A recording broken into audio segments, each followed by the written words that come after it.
G'day guys, welcome back to Cakes by Chopper. Today we have my Draw My Life video for you, which I am so excited to share with you.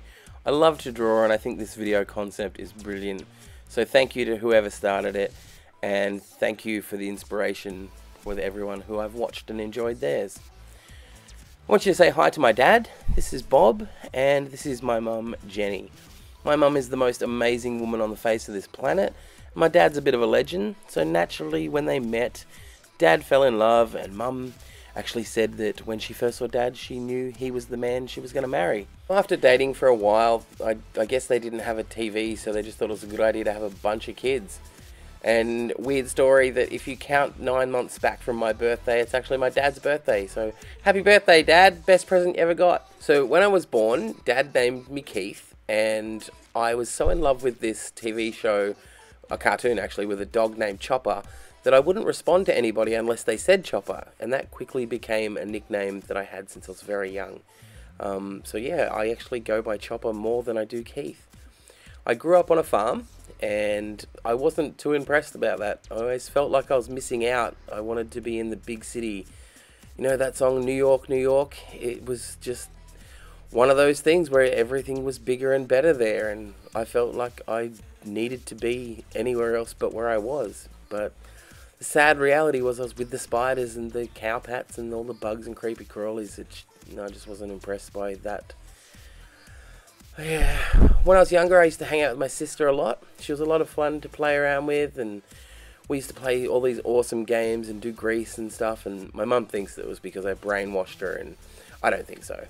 I just liked hanging out with her more than I did fishing or riding bikes with my brothers and doing all the silly outdoors stuff when I could be inside drawing or doing something creative, which I loved more than anything. Something else I loved more than anything was going to my Auntie Bev's house. She was my favourite auntie, still is.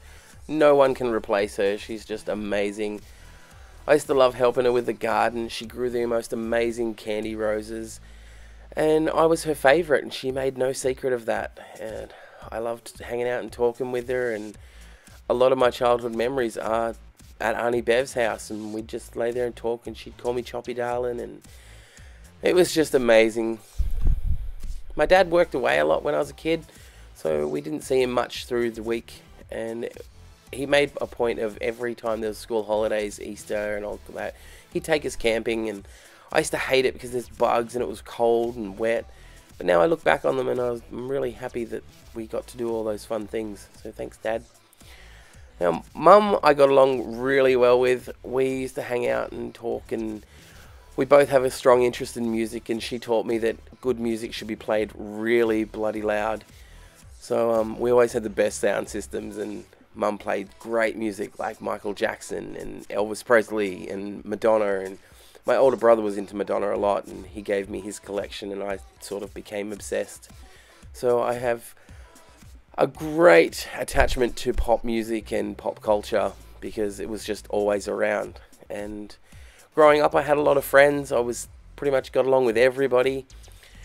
When you spend 21 years of your life in a country town, you kind of get sick of it, and I just packed up and left and moved to WA, where I started working as a teacher's assistant, and I loved it heaps, and it was a big change from everything else I'd done. I decided to move back to Sydney and study and become a proper teacher, which didn't actually go to plan. I ended up just applying for a bunch of jobs and working all across Sydney and just having a great time being in this city that I was so fascinated with. And whilst I was having such a good time, I met this bloke named Woody, and he became my best friend because we just liked doing the same things and hanging out and getting drunk and just enjoying what the city had to offer. And even when I got really crazy drunk, Woody would still think I was funny and look after me and stuff. So I started working at a kindy, and I met this girl, Kate. We started the same week, and we used to hang out after work and talk on the phone, and she asked me if I'd heard of this website called YouTube.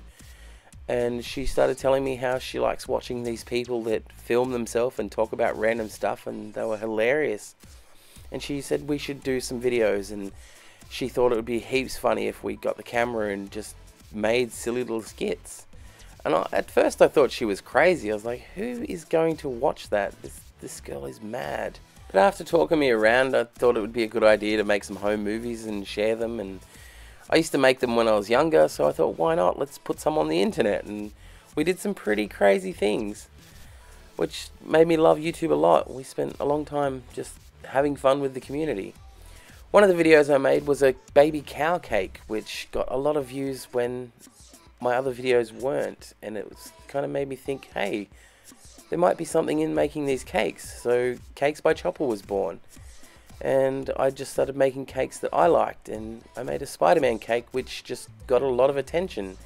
It hit 1 million views really quickly, and then next minute it was 2 million views, then 3 million views, and now it's up to 22 million. It's just insane. Like, I almost didn't make this channel, and thanks to Nico and One Pot, they said do it, and I did. The channel started going really well, and I was still working at kindy, but the workload was getting a lot, and I had to choose between kindy or YouTube because I was only doing half of both. And I decided to follow my heart and go with what I love most, and that was YouTube.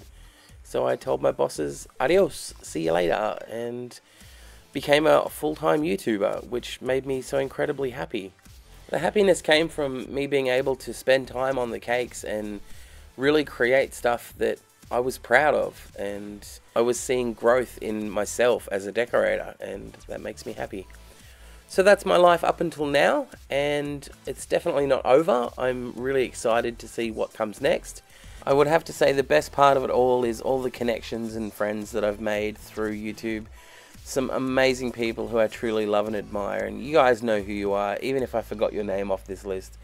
Whether it's on or off YouTube, thank you guys so much for being a part of my life and helping change it for the better. I love you all so much, and I hope you guys know that.